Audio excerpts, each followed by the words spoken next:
देख रहे हैं अब तक न्यूज चैनल।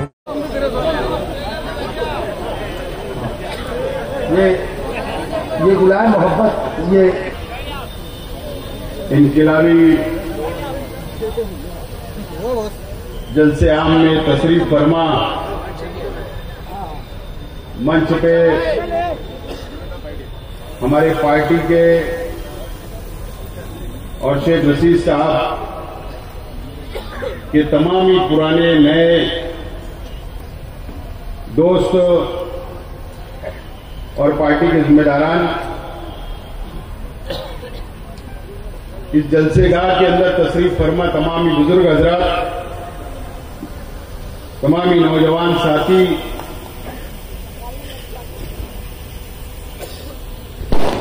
तमाम ही हमारे जाबाज दोस्त, तमाम ही मीडिया के साथी, धुलिया, जलगांव और बाहर गांव से हमारे आए हुए तमाम ही दोस्तों और साथियों,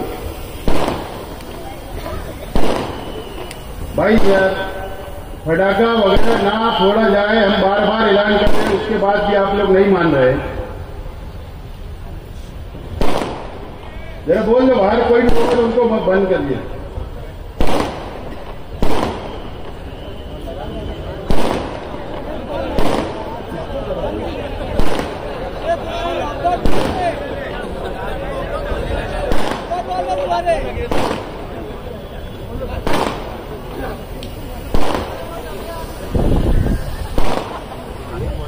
दोस्तों और साथियों, आज ये इनकलाबी जलसा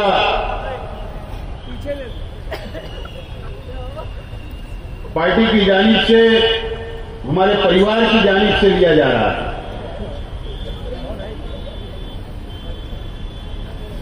शेख रशीद साहब के इंतकाल के बाद ये पहला इनकलाबी जलसा हम लोग ले रहे थे।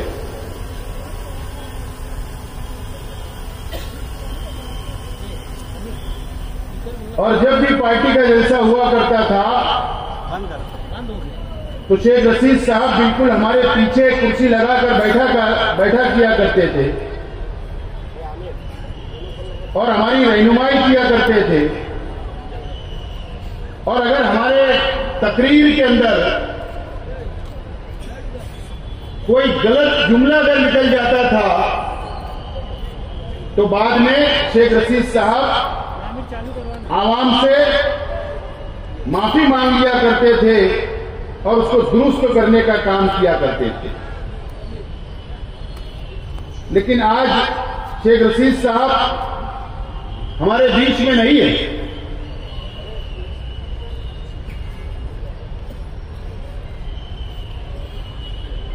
अब हम लोगों को फिक्र है कि कौन हमको रोकेगा, कौन हम पे कंट्रोल करेगा, कौन हमारी इस्लाह करेगा।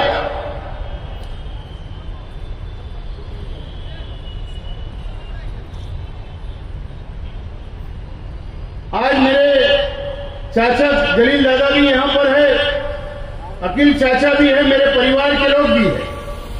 ये जरूर हमारी रहनुमाई करेंगे, हमारी सरपरस्ती करेंगे।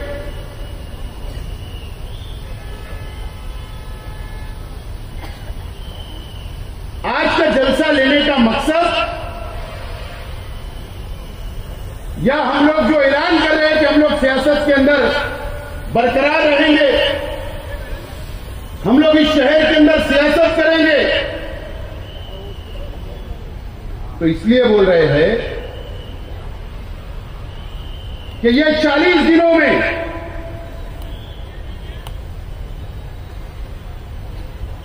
जहां पर शेख रशीद साहब बैठक किया करते थे प्रभाग ऑफिस पर, वहां पर कई बुजुर्गों शेख रशीद साहब के साथ किसी ने लूम चलाया, किसी ने हमारी की, किसी ने मजदूरी की। शेख रशीद साहब का पुराना दोस्ताना है ऐसे हजारों लोग आकर हम लोगों को हिम्मत देने का काम किए, हमारे सर के ऊपर हाथ रखने का काम किया और उन्होंने हिम्मत दी कि आप लोग आगे बढ़ो, हम आपके साथ हैं। इसके लिए आज का जलसा लेकर हम आज ऐलान जंग करने के लिए मैदान में उतरे।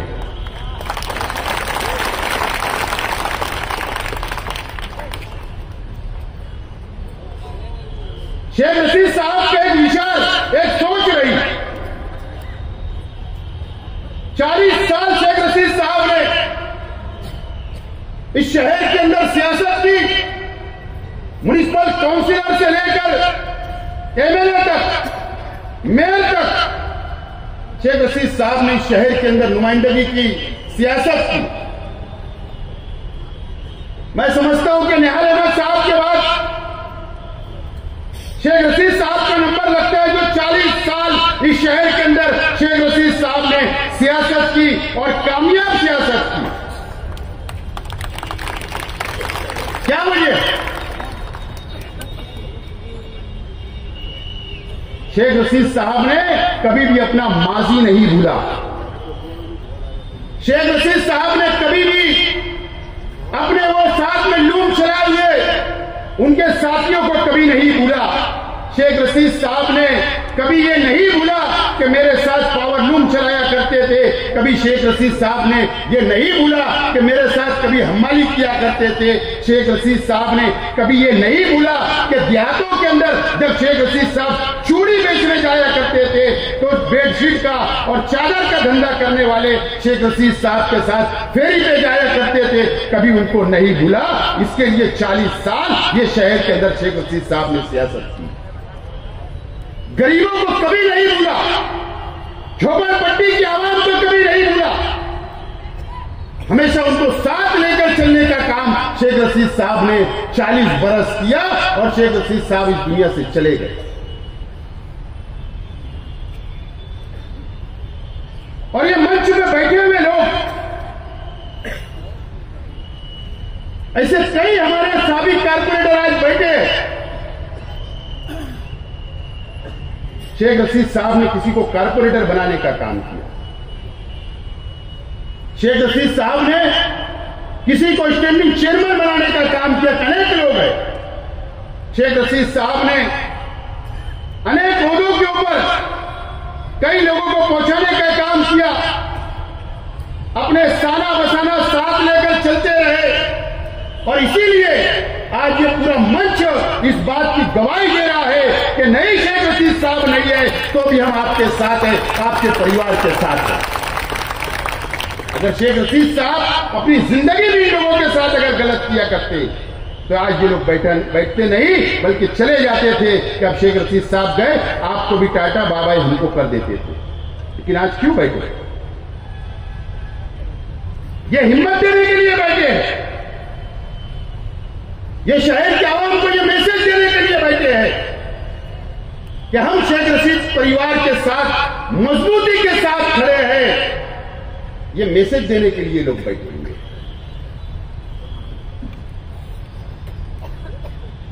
शेख रशीद साहब की ठीक है, इंतकाल के बाद कई लोग अलग अलग ओपिनियन पोल, अलग अलग तबसरा कर रहे हैं, भविष्यवाणी कर रहे हैं। कई लोग सोच रहे हैं कि रास्ता साफ हो गया। कई लोगों के मन के अंदर लड्डू भी फूटे होंगे और ये शहर के सामने धीरे धीरे बात सामने आ रही है।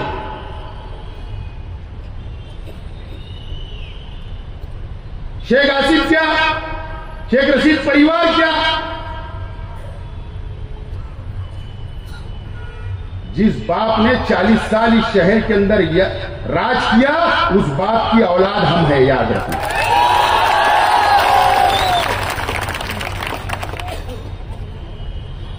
शेख रशीद साहब ने सब सिखा के गए, अच्छों के साथ कैसे पेश आना, कैसा पेश आना, सब तरबियत दे के गए शेख रशीद साहब ने। लेकिन शेख रशीद साहब की पूरी सियासी जिंदगी आप उठाकर देख ले,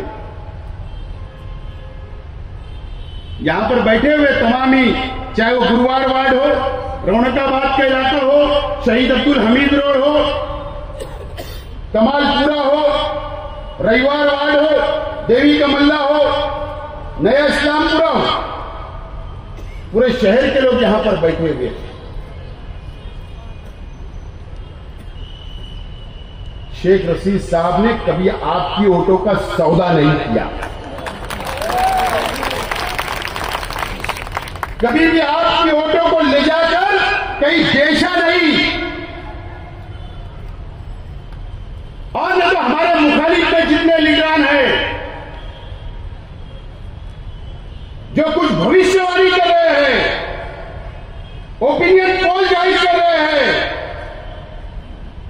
कभी शेख आसिफ हारा तो हरे गुलाल के अंदर खिलने वाले भी ये शहर में देखा है। अपनी कारपोरेटरशिप का सौदा, एमएलए में मदद करने के लिए आपके वोटों का सौदा, मेयर की कुर्सी बेच दी गई, उसका सौदा किया गया। हर वक्त तो तुम्हारी वोटों का सौदा किया जाता, बहाव लगाया जाता, आपके वोटों को बेच दिया जाता, आपको कभी खबर नहीं होती। लेकिन शेख रशीद साहब ने और शेख रशीद साहब के परिवार ने कभी भी आपकी वोटों का सौदा नहीं किया। आज मैं कसम खाकर बोलता हूं, आज आपसे वादा करता हूं कि शेख रशीद साहब ने आपकी कभी वोटों का सौदा नहीं किया, ये शेख आसिफ भी आपकी कभी वोटों का सौदा नहीं करेगा, कभी आपकी वोटों का सौदा नहीं किया जाएगा। उसूल के साथ राज्य सियासत की जाएगी, सर उठा के राजनीति की जाएगी, सर उठाकर सियासत की जाएगी। शहर के अंदर सर झुका के कभी सियासत नहीं की जाएगी। सियासत के अंदर दो चीज होती है, या इलेक्शन हारा जाता है या इलेक्शन जीता जाता है, इसके अलावा कुछ नहीं होता है। और अल्लाह का करम है कि 2 टाइम शेख रशीद साहब इस शहर के एमएलए बने, एक टाइम मैं एमएलए बना, 2 टाइम शेख रशीद साहब मेयर बने, एक टाइम मैं मेयर बना, 2 टाइम मेरी वालिदा मेयर बनी। ये दूसरे कोई भी खानवेदे को ये एजाज नहीं हासिल है। और हारे भी फिर खड़े होंगे और फिर लड़ेंगे, और अगर आपका साथ रहा तो इंशाअल्लाह फिर जीतेंगे। लेकिन आपकी वोटों का सौदा नहीं किया जाएगा, ये वादा आज मैं इस मंच से करता हूं। कभी आपकी वोटों का सौदा नहीं किया जाएगा, न शेख रशीद साहब ने किया और न हम करने वाले। और अगर ये भी सोच रहे होंगे कि शेख रशीद के परिवार को दबा दिया जाएगा, दबा के राजनीति की जाएगी, तो ये भी नहीं होगा।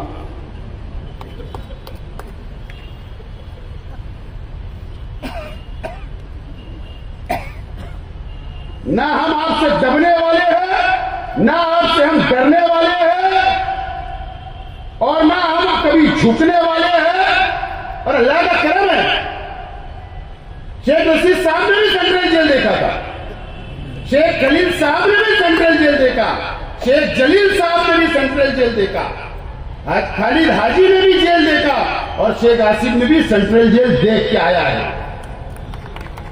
इसके लिए हम डरने वाले नहीं,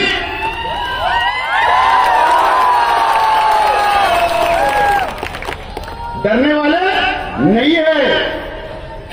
जरूरत पड़ेगी कि जेल जाना पड़े, उसके लिए भी तैयार है, लेकिन आपके सामने झुकेंगे नहीं और ना डर के राजकारण कभी नहीं करेंगे,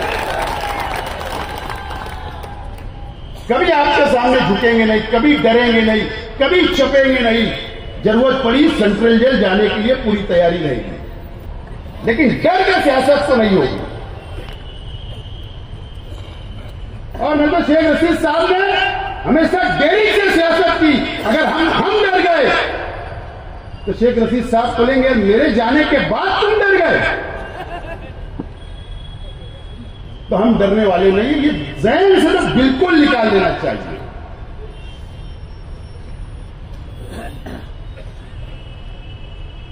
ये हमारी अपनी पॉलिसी रहेगी। मैं पॉलिसी डिक्लेयर कर रहा हूं आज शहर के सामने, पॉलिसी डिक्लेयर कर रहा हूं। पॉलिसी आने वाला लाएमल मैं बता रहा हूं हमारे मुखालिफिन को भी और शहर के आवाम को भी और आप लोगों को भी, कि ये आज की जो तकरीर होगी, आज की जो पॉलिसी हम डिक्लेयर कर रहे हैं, आज का जो लाएमल हम डिक्लेयर कर रहे हैं, उसी लाएमल के ऊपर चलेंगे और उसी के ऊपर सियासत करेंगे। और शेख रशीद साहब ने तो हमको सिखाया कि गरीबों को साथ लेकर चलो और उनके सुख और दुख में शामिल हो। हम वही करेंगे जो शेख रशीद साहब ने हमको सिखा कर गए। ये हमारी अपनी पॉलिसी और ये हमारा लाएमल होगा। और पुलिस डिपार्टमेंट भी जरा खुफिया विभाग थोड़ा सी एक्टिव कर दो। पुलिस डिपार्टमेंट खुफिया विभाग जरा एक्टिव कर दो।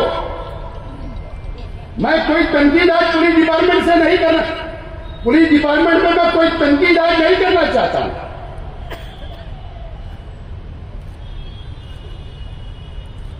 मैं बिल्कुल कोई भी तनकीद के मूड में आज नहीं हूं।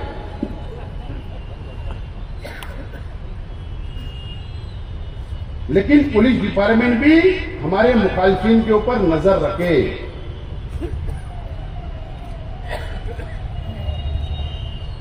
दोस्तों और साथियों, ये बात मैं यहीं छोड़ रहा हूं, आगे डिपार्टमेंट से मिलकर मैं बात करूंगा।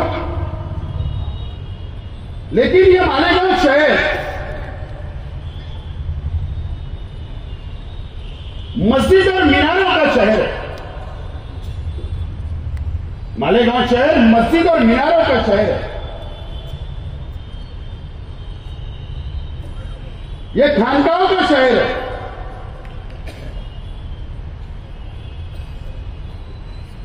यहां पर हिंदुस्तान की वो हर दीनी तंजीम की ऑफिसेस है, तंजीमें हैं और उसमें अल्लाह का करम है, अल्लाह का एहसान है कि बहुत बड़ी तादाद उलमाओं की उसके अंदर तंजीम के अंदर ये शहर के अंदर काम करती है। मदारिस बहुत है यहां पर लड़कियों के, लड़कों के। अल्लाह का बहुत एहसान है, हमको इस शहर के ऊपर फख्र है।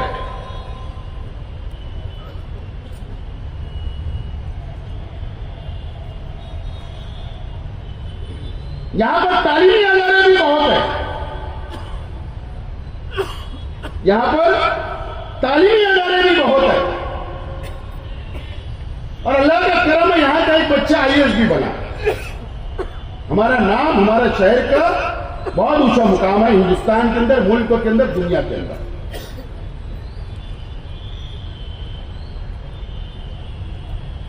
और ये शहर के अंदर सियासत, हारून अहमद अंसारी साहब ने भी यह शहर के अंदर आजादी के बाद सियासत की। ये शहर के अंदर निहाल अहमद साहब ने भी सबसे ज्यादा पीरियड, सबसे ज्यादा वक्त निहाल अहमद साहब ने सियासत की। शेख रशीद साहब ने भी शहर के अंदर सियासत की। आज मैं वो तमाम ही दीनी तंजीमें, मेरी बात को माने या ना माने, एकदम साफ अल्फाज में, क्योंकि मुझे बहुत तजुर्बा कुछ लोगों का हुआ है और दिल भी दुखा। कोई आगे नहीं आया, वो दुख है। लेकिन आज जो मैं बोलना चाहता हूं कि कोई माने ना माने मेरी बात को, अगर मेरे चाहने वाले मान लिए तो मेरे लिए प्रॉफिट है।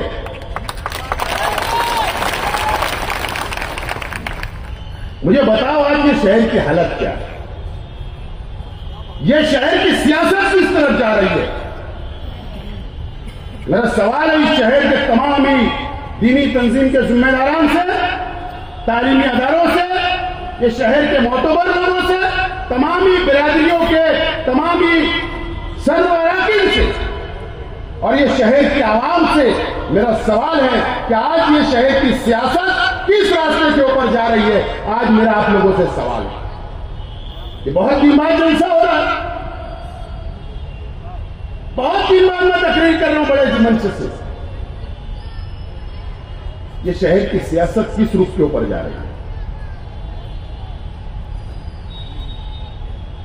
ये शहर की सियासत फिरका परस्तों के गुलामी की तरफ, फिरका परस्तों के सामने झुककर गुलामी की तरफ यह शहर की सियासत जा रही है। और अफसोस कि शहर का एमएलए एक आलिम दीन है और उसके बावजूद फिरका परिस्तों के सामने गुलामी की सियासत ये शहर के अंदर, और यहां का मुसलमान मैं खुले अल्फाज में कहूंगा तो गुलामी की तरफ लेकर जाया जा रहा है। मैं इस मालेगांव ताल्लुके के हिंदू भाइयों से मुझे कोई एतराज नहीं है। मेरे जितना मैं मुसलमानों को मानता हूं उतना मैं हिंदू भाइयों को भी मानता हूं। लेकिन अगर कुछ सियासी लोग अगर हिंदू और मुसलमान लड़ाने की बात कर रहे हैं या मुसलमानों को कुछ फिरका परस्त पार्टियों के लोग अगर दबाने की कोशिश की जा रही है, मुसलमानों को गुलाम बनाने की कोशिश की जा रही है, तो आवाज कौन उठाएगा? बता रहे हो वाले भाई,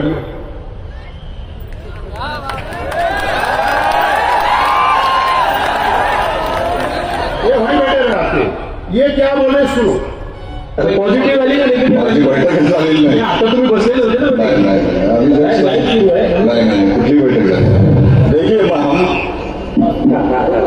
हमारे जो खासदार साहब है इम्तियाज जलील साहब और जो खासदार हेमंत पाटिल साहब, वो लोग चर्चा कर रहे हैं, वो लोग डिस्कस कर रहे हैं और उसमें जो भी नतीजा आएगा वो बताएंगे। गोदावरी मल्टी सर्व्हिस मध्ये आहोत, त्याचं कारण म्हणजे या ठिकाणी काही वेळापूर्वी एमआयएमचे खासदार इम्तियाज जलील असतील आणि एमआयएमचे धुळेचे आणि मालेगावचे आमदार हे दोन्ही शिवसेनेचे खासदार जे आहेत हेमंत पाटील यांच्यासोबत होते, हिंगोलीचे जे खासदार आहेत त्यांच्यासोबत होते। हेमंत पाटील बाहेर गेलेले आहेत, त्याचबरोबर जे फारुख शाह आहेत ते देखील बाहेर गेले। मात्र या ठिकाणी आपण पाहू शकता खासदार आतमध्येच आहेत।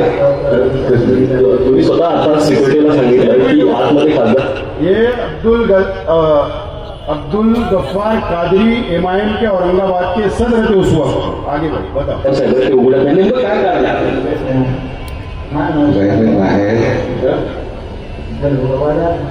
मी काही सांगणार नाही। मी काय म्हणतो माहिती काही सांगणार नाही। तुम्ही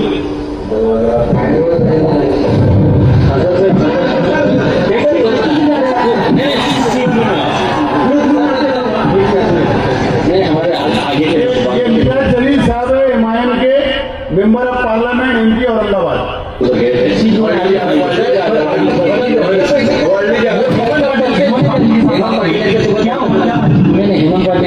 हमारे शहर के एमएलए अंदर बैठे, ठीक है क्या? तुम्हें यहाँ पे मिला नहीं, हमारा उनके साथ कोई नहीं, यहाँ पे मिले हैं वो रेस्टोरेंट। अभी हम सीट जा रहे हैं ना, वहाँ पे आ गई हमारी एक गाड़ी उनको आगे चली गई है, एक गाड़ी आगे चली गई, वहाँ पे आ गई।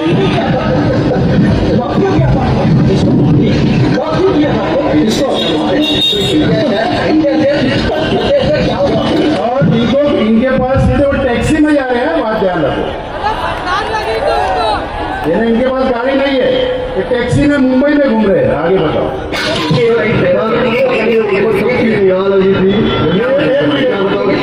ये एमएलसी का चुनाव था, जब उद्धव ठाकरे की हुकूमत गिरी उसके दूसरे दिन, उसके पहले दिन जो एमएलसी का और राज्यसभा का चुनाव था, उस वक्त की वोटिंग के बाद का ये बयान है।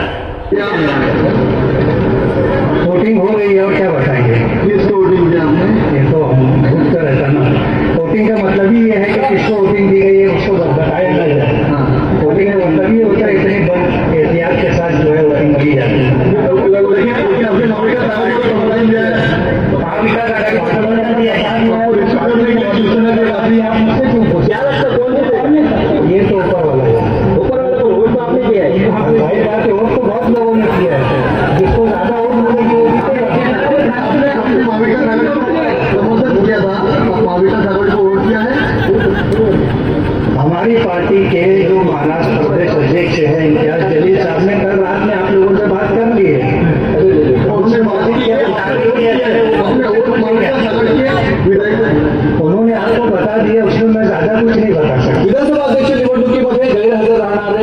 एमआयएमचे आमदार मौलाना मुफ्ती मोहम्मद आपल्याबरोबर आहेत. त्यांनी नुकतीच मुख्यमंत्र्यांची भेट घेतलेली आहे. शिंदे गटाचे आमदार ज्या ठिकाणी आहेत त्याच ठिकाणी हे आमदार आलेले होते. आपण निवडणुकीसाठी गैरहजर राहतात आणि इकडे शिंदे गटातील आमदारांची भेट घेत आहेत. मैं मालेगांव था और मुझे हज के लिए जाना है, तो हज के ताल्लुक से जो पेपर वर्क था उस ताल्लुक से मुझे हज हाउस में बुलाया गया था. तो मुझे ऐसा लग रहा था कि 10-15 मिनट का काम होगा, वो निपटा के मैं आ जाऊँगा. मैं वहाँ गया तो जो लोग बुलाए थे वही लोग मौजूद हाजिर नहीं थे, तो मुझको आने में देर हुई, इसलिए मैं हाउस में तो नहीं था. मुझे हज पर जाना है, मैं कल भी नहीं रहूँगा, आज रात मेरी रवानगी है. तो ये हुआ कि किसी को ऐसा नहीं लगे कि ये दोनों दिन गैर हाजिर. सीएम साहब जो है कम से कम उनके कान पर बात आ जाए कि मैं नहीं हुआ, हज पे जा रहा हूँ इसलिए नहीं, और मुबारकबादी देने के लिए आया था और मेरा कल गैर हाजिर रहूंगा मैं, तो उनको मालूम रहना चाहिए. म्हणजे उद्याला बहुमत असणे होणार तेव्हा पण तुम्ही राहणार नाही. वहाँ पर एक मिनट, ये अभी उन्होंने क्या बोला कि मैं हज पे जा रहा था, पासपोर्ट के लिए देर हो गई. उस वक्त तो असेंबली हाउस के अंदर भारतीय जनता पार्टी और शिंदे हुकूमत जब बन रही थी, उस वक्त तो ये जानबूझकर, मेरा मानना है, ये लेट पहुंचे हज का बहाना बताकर असेंबली के अंदर हाजिर नहीं हुए और ये गैर हाजिर थे, हाउस में नहीं गए. बीजेपी और शिंदे हुकूमत के खिलाफ में इन्होंने वोट नहीं की, ये बाहर गए और उसके बाद के एक होटल के अंदर जहां पर शिंदे साहब सीएम है, उनके एमएलए के साथ जो शिवसेना के एमएलए लोग 5 स्टार होटल में रुके थे, ये वहां जाकर बोलते हैं कि मैं उनसे मुलाकात करने के लिए आया हूं, कहीं उनकी गलत समझ ना बन जाए. मुझे ये बताओ कि असदुद्दीन अवैसी तुम्हारा लीडर है कि शिंदे साहब तुम्हारे लीडर है? उनकी गलत समझ क्यों बनेगी? तुम इसका मतलब सेना और भाजपा के साथ मिली भगत तुम्हारी थी, ये बिल्कुल जाहिर होता है. आगे बताओ. ये हमारे मिनिस्टर साहब दादा भूसे साहब पालक मंत्री है, वो भी आए हुए थे, उनके सामने स्टेटमेंट हुए, उस अनुसार हम वहाँ पर गुना दाखिल करते हुए छावनी पुलिस स्टेशन एमएससी कॉलेज के अंदर जो कैरियर गाइडेंस का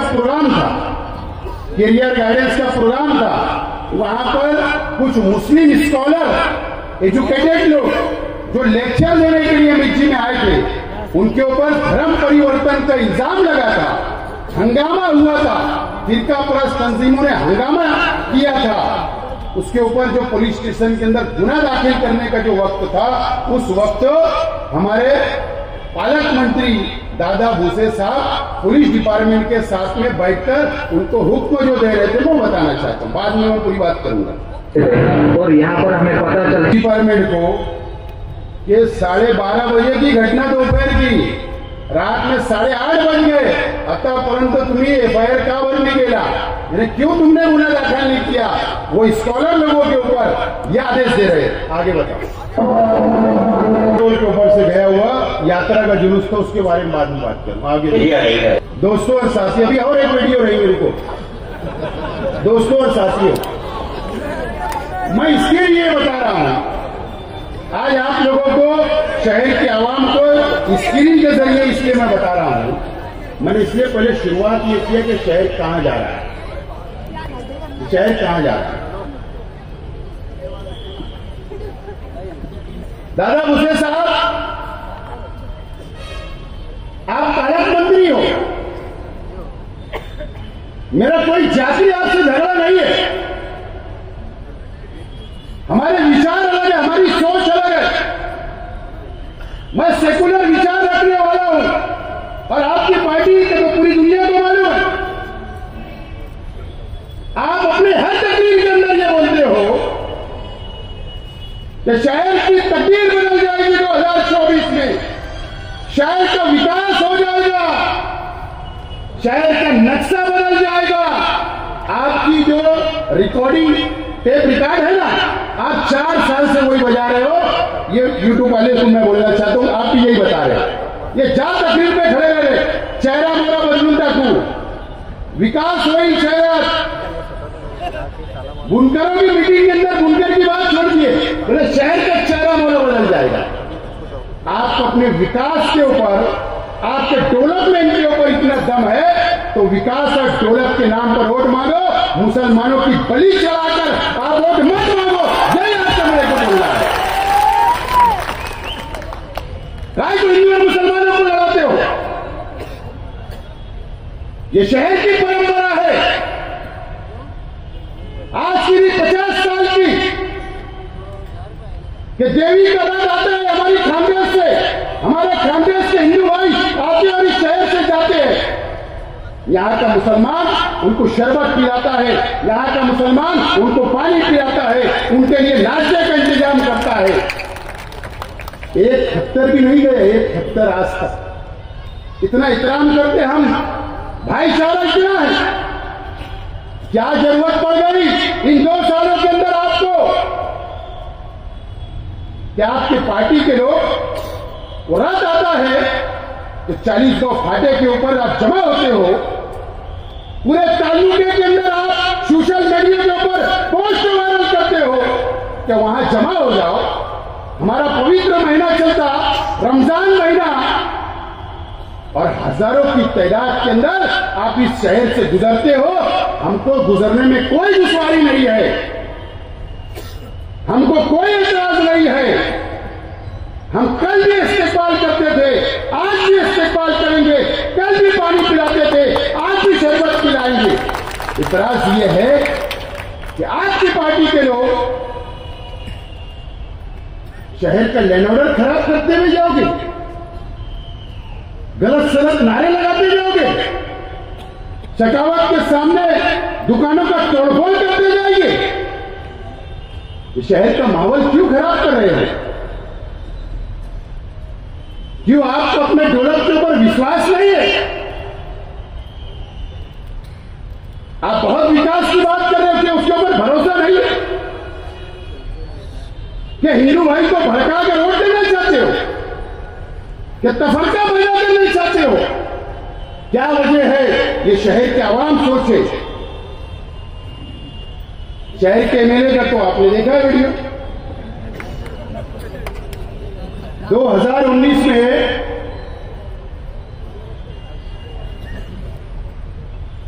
जैसे इस्लाम की तलवार यही निकाल दी गई थी। अगर मैं कांग्रेस पार्टी से उम्मीदवार था तो मेरे पे ये इल्जाम था कि मेरी पार्टी के लीडर मंदिर का घंटा बजाते हैं, इस तरीके की तकरीर की गई, मुसलमानों को वर्गलाया गया, कौम और मिल्लत के नाम पर वोट मांगी गई। उसके बाद तुमने इस शहर के मुसलमानों का सौदा किया। इस 4 सालों के अंदर हमारे शहर की दीनी तंजीमों को सोचना पड़ेगा। शेख आसिफ एक अकेला ये शहर में नहीं रहता। आप मेरा भरोसा नहीं करोगे, मुझे कोई फर्क नहीं पड़ेगा, लेकिन इसके ही लोगों का विश्वास, ये शहर के 5-7 लाख मुसलमानों का विश्वास, आपको इनको जवाब देना पड़ेगा। मेरी अपील है दीनी तंजीमों से, कौम मिल्लत के नाम पर वोट मांगी गई, एमएलए बन गए। असदुद्दीन अवैसी साहब 4.5 साल गुजरते आए, आप यहां के मुसलमानों के आंसू पोंछने नहीं आए। आपके एमएलए ने क्या किया? मुझे धुलिया के एमएलए के बारे में कुछ बोलना नहीं है। मैं मालेगांव में रहता हूं, मैं मेरे शहर का सोचूंगा। क्या किया पता है आपको? वो हेमंत पाटिल शिवसेना का एमएलए, जो आज के मुख्यमंत्री के पार्टी का एमपी है, इम्तियाज जलील साहब औरंगाबाद के हिमायन के, वहां के मुसलमानों ने अपने जेब का पैसा लगाकर, हमारी मां बहनों ने दुआएं की, रोजा रखा, इम्तियाज जलील साहब को भी उन्होंने एमपी बनाया। एमपी दुश्मनी नहीं वहां। क्यों? इनके पास इतनी भीख लग गई कि इनके पास गाड़ी नहीं है। शहर में तो चर्च पर स्टिकर लगा के 55 गाड़ी घूमती, औरंगाबाद के अंदर तो स्टिकर लगा के गाड़ियों में घूमते आप 50-50 लाख की गाड़ियों में। क्या वजह है कि मुंबई के अंदर आप टैक्सी से सफर किया? आपके सामने वीडियो, ये चैनल की वीडियो है। होटल के अंदर बैठकर मीटिंग की गई, मीटिंग की गई, डीलिंग की गई। उसके बाद एकनाथ शिंदे साहब वजीर आला बने, दूसरे दिन होटल के अंदर जाकर ये मुलाकात करते हैं कि गलतफहमी ना हो जाए। उनको तो कोई जवाब देने की जरूरत नहीं थी, शिंदे साहब को, उनकी पार्टी का नहीं था। तुम तो एमआईएम के हो, तुम तो अपोजिशन में हो, तुमको तो व्हीप आया था। उसके बाद आप गैर हाजिर है एमएलसी और राज्यसभा के अंदर, तुमने डीलिंग की। तुम मुंबई के अंदर बैठकर, होटलों के अंदर बैठकर डीलिंग करते हो, टैक्सी में घूमते हो, ये शहर के और इस मुसलमानों की वोट का सौदा करते हो। कब ये शहर जवाब पूछेगा? कब उनसे सवाल किया जाएगा? अगर दादा भूसे साहब इतने जिम्मेदार नहीं है, ये शहर के एमएलए उतने जिम्मेदार है। अगर मॉब लिंचिंग हो रही कुरैश बिरादरी के जिम्मेदार यहां बैठे हैं, यहां पर कुरैश बिरादरी के जिम्मेदार यहां पर बैठे हुए हैं। अगर कुरैश भाइयों, कुरैश बिरादरी के नौजवानों को जानवर लाने के ऊपर अगर हमारे शहर के मंत्री महोदय, अगर आप गाड़ी रोककर, अगर उनको आप मारते हो, आप गाड़ी जमा कराते हो, तो फिरका परस्त तंजीमों को ले लोग जो है पूरे ताल्लुके के अंदर उस वक्त से मॉब लिंचिंग की वारदात ये शहर में बढ़ी, लेकिन एमएलए का मुंह असेंबली में भी नहीं खुला और यहां पर भी नहीं खुला। क्या वजह है? इसका जवाब कौन देगा?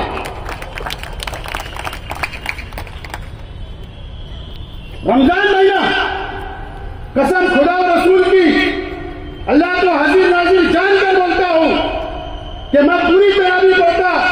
यीशु आगामी मस्जिद के अंदर 2 बरस से ऐसा हो रहा है कि मेरी तरावी की नमाज छूटती है जब वो रख जाता है। शेख रशीद साहब अपनी रिक्शा के अंदर जब वो रात आया तो शेख रशीद साहब मगरिब के बाद रोजा उन्होंने ऑफिस में खोलकर गए और रात के थोड़ी दूर के ऊपर चलते रहे कि कोई हादसा ना हो जाए। और मैं यहां पर एक टू व्हीलर के ऊपर घूमता रहा जब तक वो क्रॉस नहीं हो गया बस स्टैंड। शहर को संभालने की कोशिश की, लेकिन इतना बड़ी कुछ गुजर गया, इतनी गुलामी कि तुम एक आवाज नहीं उठा सकते। असेंबली के अंदर तुमने एक आवाज उठाई क्या कि मेरे शहर के अंदर ऐसा हो रहा है? 5 महीने के अंदर, रमजान महीने के अंदर आपने कोई आवाज नहीं उठाई। किसकी गुलामी कर रहे हो? इसका जवाब तुमको देना पड़ेगा। ये शहर कहां जा रहा है? मुझे मालूम है मैं जो बोल रहा हूं इस मंच से, इन मीडिया के सामने, मुझे मालूम है कि मेरे साथ भी झूठे केस बनाए जा सकते हैं। मुझे इस बात का एहसास है।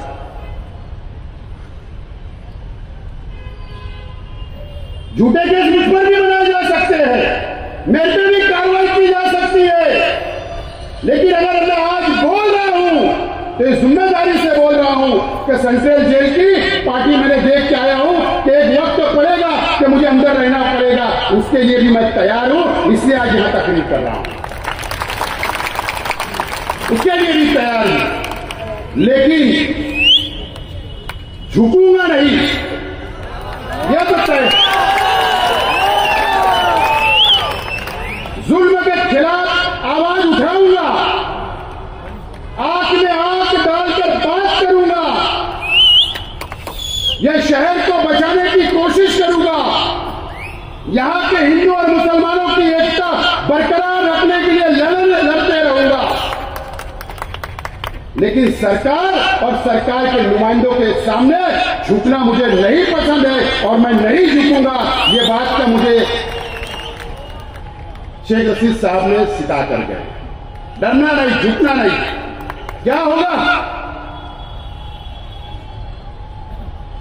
ये फांसी भी तो नहीं लग जाएंगे, जेल नहीं डालेंगे ना। न्यायालय खुलिए, कोर्ट खुलिए, इंसाफ मांगेंगे।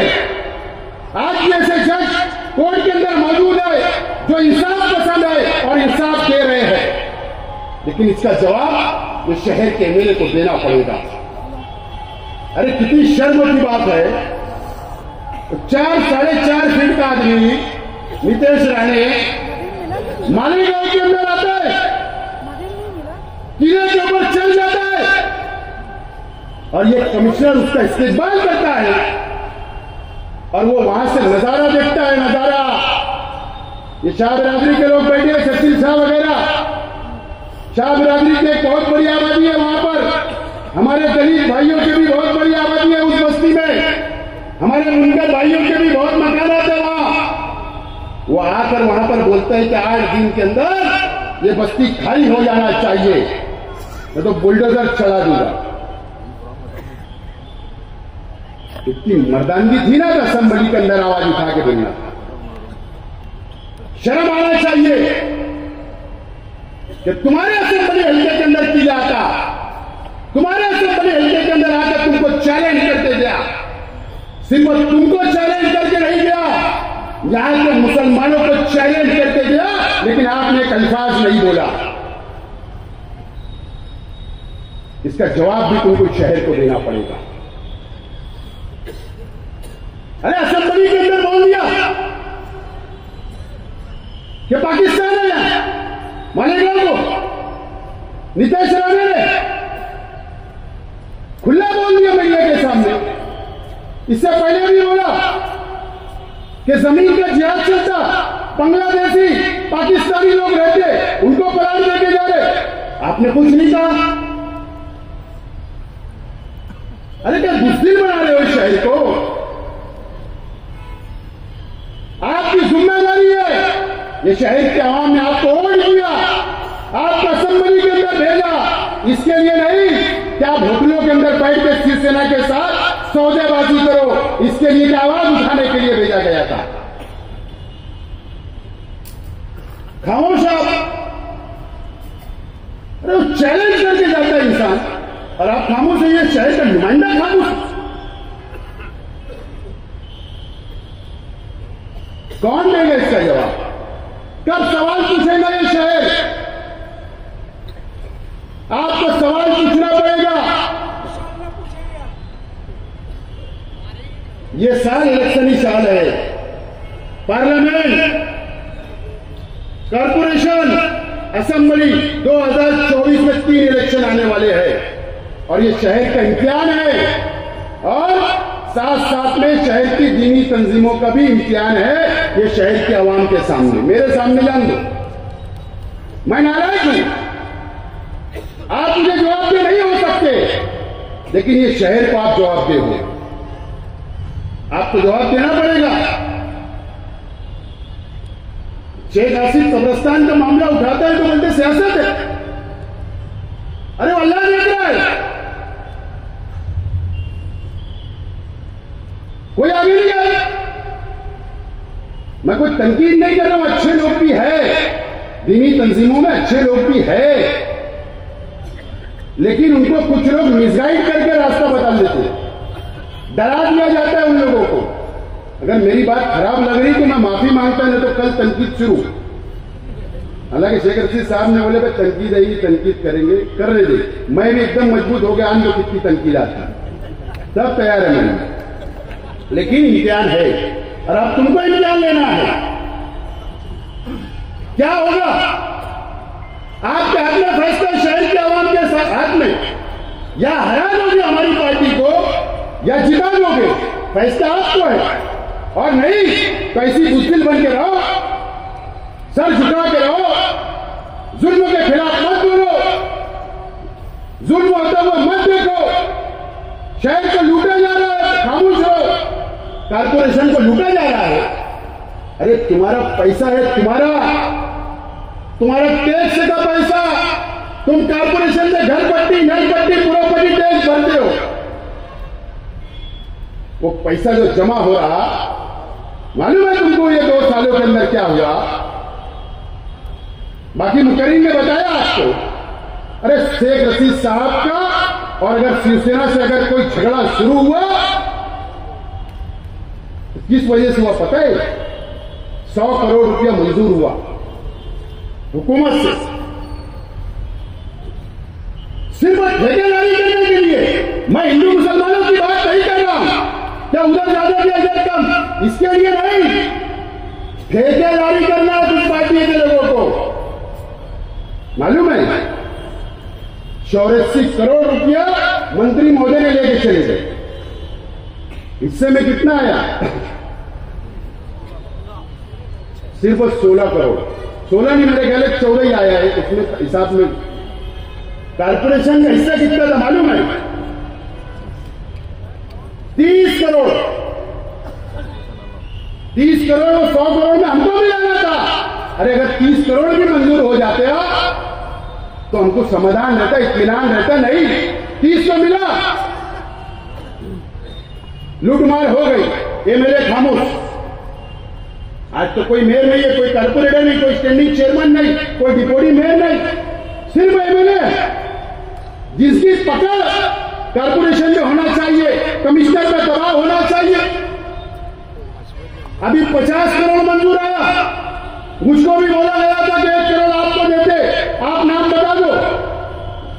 मुझको बोला गया था, मैंने कितने दे रहे? बोले 1 करोड़। मुझे नहीं होना। मतलब प्रपोजल कितने का? बोले 50 का। मतलब 15 का हमारा ही जा रहा है, 15 देंगे तो बात करो। अरे इन्होंने ले लिए, 7 करोड़ में कंप्रोमाइज कर दिए। 7 करोड़ में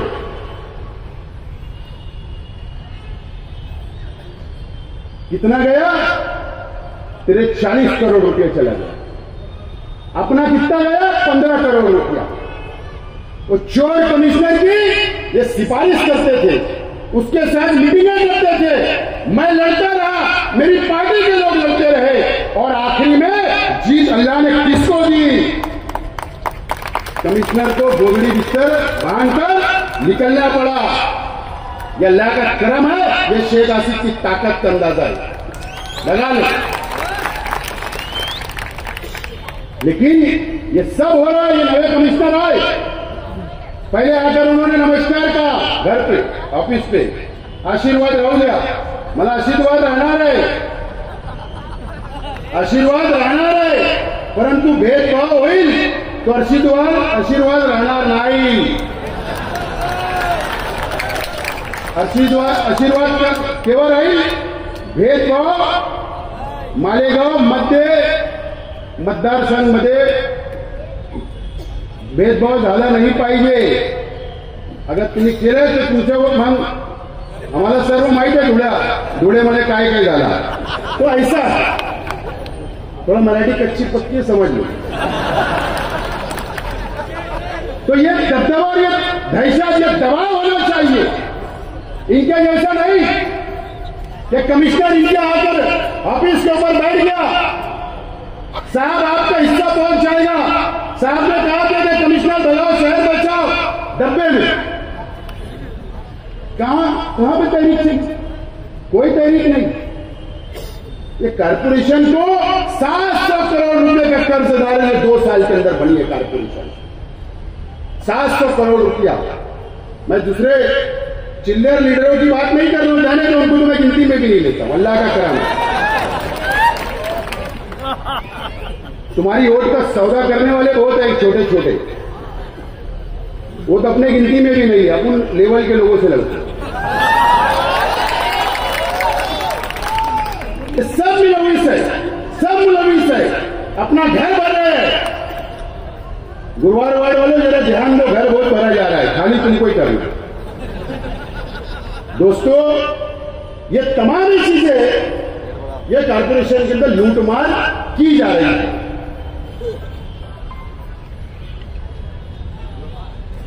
मेरा सवाल है शहर की आवाम से, आपको बदला लेना है, आपको हिसाब लेना है।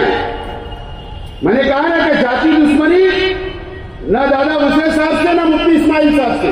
सियासी बात कर रहा हूं, वोट लिए हिसाब दो। तुम्हारे विकास और दौलत के बाद तुमको भरोसा नहीं, लेकिन आपको जवाब देना पड़ेगा।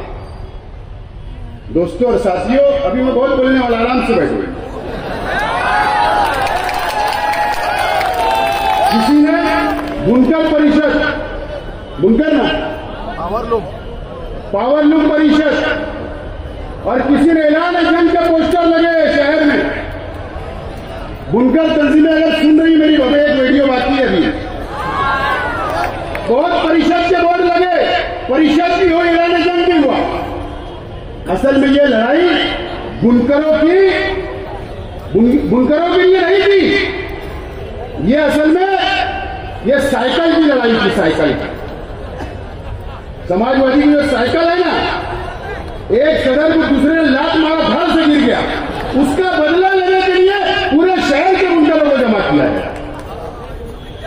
लोटे साल में पूरे शहर के बुनकरों को कि तुम्हारे साथ सरकार जुल्म कर रही है, कमेटी बनी है, करोड़ों का फायदा होगा, जमा कर लिए गए, लेकिन बदला इन लोगों से लेना था, क्योंकि इन्होंने लात मार के गिरा दिया सदारत से।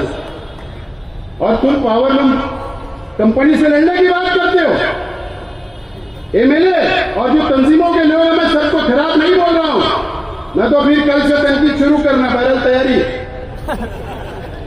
मुझे बताओ, ये शहर की आवाम, ये शहर के बुनकर भाई, मैं आप लोगों से सवाल है, तुम्हारे कारखानों पर रेड होती, तुम्हारा मीटर जमा होता, तुम्हारा कनेक्शन काटा जाता, बुनकर तंजीमों के कितने जिम्मेदारों का कनेक्शन कट और रेड हुई, मुझे बता दें।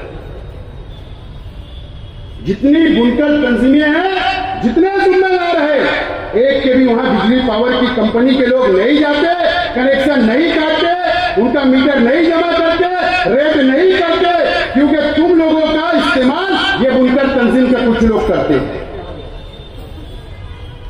या मेरा सवाल आप लोगों से, अगर आपके मीटर कटता है बुनकर भाई, तो कितनी तंजीम के लोग तुम्हारे साथ पावर हाउस गए कि मसला हल कर दो? कितने लोग गए? कोई नहीं गया। लेकिन आज मैं आपसे वादा कर रहा हूं, अगर आपको मैं पसंद नहीं तो चलेगा, इलेक्शन आएंगे, आपको जहां रहने वाले हो, लेकिन मेरी ऑफिस शेख रशीद साहब जब बैठा करते थे हजार खोली पुलिस स्टेशन के पीछे, अगर आपका मसला होगा तो शेख आसिफ आपके लिए तैयार है। आज मैदान पर कंपनी को तुम डरा रहे थे, ये खाली राजी बैठा शेख रशीद की औलाद देगी। 2 दिन पहले कान के नीचे मारा मालदे के अंदर, कंपनी के एक आदमी को क्या किया, कान के नीचे मार दिया। पवार वाली पुलिस स्टेशन के अंदर उसके ऊपर राइट का गुना दाखिल हो गया, मार ठोक का गुना दाखिल हो गया। मैंने पुलिस को फोन किया, पीआई साहब, मतलब मेरा जलसा है, गुना दाखिल हुआ ना, मतलब मैं ये नहीं बोलूंगा क्या मत करो, ये हफ्ते के अंदर खालिद हाजी और उसके साथी आके अटैक हो जाएंगे, कोर्ट में भेज देना, जमानत करा लेंगे। इसको बोलते नुमाइंदगी। जेल भी जाना पड़े, मारना पड़े, मार भी खाना पड़े, उसके लिए तैयार होना पड़ता हो। मैक्सी उठा के भागने से नुमाइंदगी नहीं होती। मैक्सी उठा के सर्वे नंबर 10 के अंदर भागने से नुमाइंदगी नहीं होती है। मर्दा मरद वाली बात करना पड़ता है सियासत में, अस्तीन चलाना पड़ता है। तो ये सब कुछ आइटम, ये सब क्वालिटी ये मंच के ऊपर मौजूद है। अब शहर को क्या फैसला करना कर लो, हम लोग चलेंगे तो बोलो हम तैयार हैं, नहीं चलेंगे तो हमारी सियासत करेंगे। शहर तैयार हो जाए, ये कंपनी क्या, ऐसी 10 कंपनी को भी हम लोग जूते की नोक पे रखते हैं और उससे मुकाबला करने के लिए तैयार है। लेकिन हाँ, बुजदिली वाली बात नहीं, पावरलूम तंजीमें अगर आएंगे तो अगर मैं जेल गया तुमको भी चलना पड़ेगा, अगर तुम नहीं गए मैं कपड़ा संभालूंगा, तुम ऐसा नहीं। लड़ाई सब साथ में, सब जेल में। अरे जेल भर जाएगी साहब, पूरे जाएंगे, सब जेल में पूरे जाएंगे। ये तमाम चीजें ये शहर के लिए जरूरी है। मैं न्याय अहमद साहब को भी उनके वक्त हमारे मुखालिफ रहे, शेख रशीद साहब के मुखालिफ रहे, लेकिन उन्होंने दबदबा बनाया था। सच्चाई बोल रहा हूं, काबे की तरफ मुंह है मेरा। शेख रशीद साहब का भी दबदबा था, लेकिन तुम्हारा दबदबा खत्म हो चुका, तुम्हारा दबदबा ही नहीं था। तुम अगर पुलिस से डर के भागोगे, कंपनी से डर के भागोगे, मंत्री के दबाव में रहोगे, तो शहर के अंदर चलने उलने वाला नहीं है। लेकिन मैं आपसे वादा करता हूं दोस्तों, सर झुकने नहीं दूंगा, वोट का सौदा नहीं करूंगा। सर तुम्हारा भी ऊंचा रहे, हमारा भी रहे, और इस शहर में सियासत की जाएगी, गरीबों को लेकर चला जाएगा, आपके लिए इंसाफ के लिए लड़ा जाएगा, आपके मसाइल हल किए जाएंगे, आपका सुख और दुख में शामिल होंगे। शेख रशीद साहब जैसे आपको लेकर चलते थे वैसा लेकर चलेंगे। आपको कोई काम है तो मेरी ऑफिस आप खुलिए, शेख रशीद साहब जहां बैठते हैं वहां पर खुली। दोस्तों और साथियों, कई लोग आए, अब आखिरी आइटम, कई लोग ढूंढ रहे होंगे, कई हमारे यूट्यूब वालों को बेचारों को बोले होंगे जरा देखना कोई वीडियो तो शूटिंग करके लाना, बोले होंगे ना, या कई आए मैंने बोला था सेक्स से रैकेट, लेकिन मेरे समाज में जिम्मेदार ना, मैं छोटा हूं उम्र में, ये सब बुजुर्ग बैठे मुझसे बड़े बैठे, इन्होंने बोले कि नहीं, जलसे के अंदर किसी के ऐबों को उजागर नहीं किया जाता। मैंने इनकी बात को मान लिया। क्या बोले? किसी के ऐबों को ढांकना चाहिए, उजागर नहीं करना चाहिए। इनकी बात मैंने मान लिया, लेकिन 70% माना। क्यों 70%? अगर कल बोलेंगे अरे शेख आसिफ झुकता था।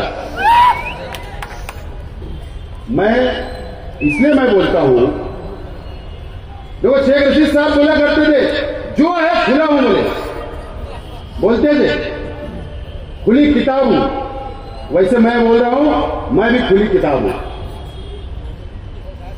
लेकिन पार्शलिटी करके सियासत की जाती, अपने आप को बहुत हाई लेवल का राजकीय बताया जाता, बहुत साफ सुथरा बताया जाता,